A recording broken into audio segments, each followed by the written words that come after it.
Chaque année, des millions et des millions de personnes venues de partout dans le monde se dirigent vers un seul et même point sur la carte.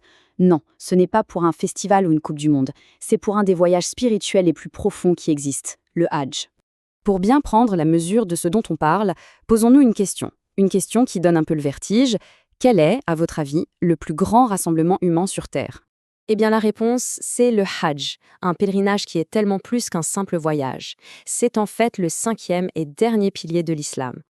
Mais attention, ce n'est pas qu'une question de chiffres. Le Hajj, c'est avant tout un pilier fondamental de la foi. C'est une occasion unique de se purifier, de renaître spirituellement. Et c'est surtout un rappel puissant que devant Dieu, tout le monde est absolument égal. Ce voyage si profond est une obligation pour chaque musulman, une seule fois dans sa vie. À condition, bien sûr, d'en avoir les capacités, que ce soit physiquement ou financièrement. Alors, comment est-ce que ça commence?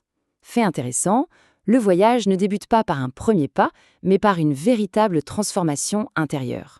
Un état qu'on appelle l'ihram. L'ihram, ce n'est pas juste un vêtement blanc, c'est bien plus que ça, c'est un état d'esprit.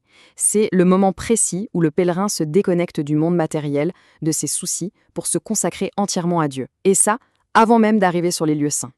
Il faut s'imaginer la scène, un roi et un ouvrier, une personne riche et une personne modeste, tous habillés exactement de la même façon.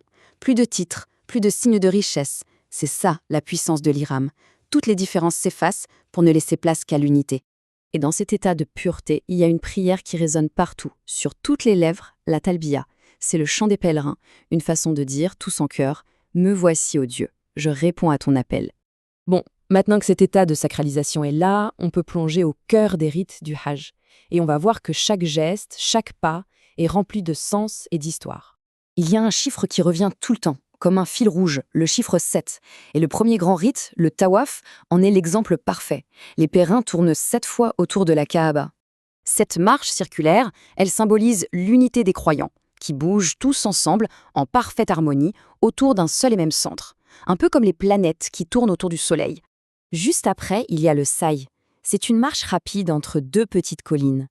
En faisant ça, les pèlerins revivent en fait l'histoire poignante de Hajar, qui cherchait désespérément de l'eau pour son fils Ismaël. C'est un symbole incroyable de foi et de persévérance. Puis vient le moment le plus fort, le véritable point culminant du Hajj, le jour d'Arafat. Des millions de personnes debout sur une immense plaine qui passent la journée entière à prier, à méditer, à demander pardon. C'est un moment d'une intensité spirituelle absolument unique. Une fois passée l'intensité d'Arafat, les rites suivants nous reconnectent directement aux origines de ce pèlerinage. On marche littéralement dans les pas du prophète Abraham, qui est une figure centrale de l'islam. En fait, tout est lié à lui. De la reconstruction de la Kaaba avec son fils Ismaël à l'épreuve immense du sacrifice jusqu'au moment où il a rejeté les tentations du diable. Chaque rite fait écho à sa foi et à ses épreuves. Et ces derniers rites, ils viennent conclure la transformation du pèlerin. On a d'abord la lapidation symbolique, pour rejeter le mal. Puis le sacrifice, qui rappelle l'obéissance et l'importance du partage. Et enfin, le fait de se raser les cheveux, qui symbolise une renaissance, un tout nouveau départ. Alors, au final, après ce voyage si intense, quel est le message global? Qu'est-ce qu'il faut en retenir? Parce qu'au-delà de la transformation personnelle de chacun, le Hajj, c'est aussi un message pour le monde entier. C'est la preuve vivante que l'unité, la paix et la justice sociale, eh bien, c'est possible quand les gens se rassemblent autour d'un but commun. Et la récompense spirituelle, elle est immense. On dit qu'un pèlerinage, accepté par Dieu, purifie la personne de tous ses péchés. C'est comme si on lui offrait la chance de repartir à zéro, sur une page toute blanche. Et tout ça, ça nous laisse avec une dernière question, une question essentielle. Comment est-ce que ces leçons d'unité, de patience, de sacrifice peuvent nous inspirer, chacun d'entre nous, dans notre vie de tous les jours, bien après la fin du pèlerinage?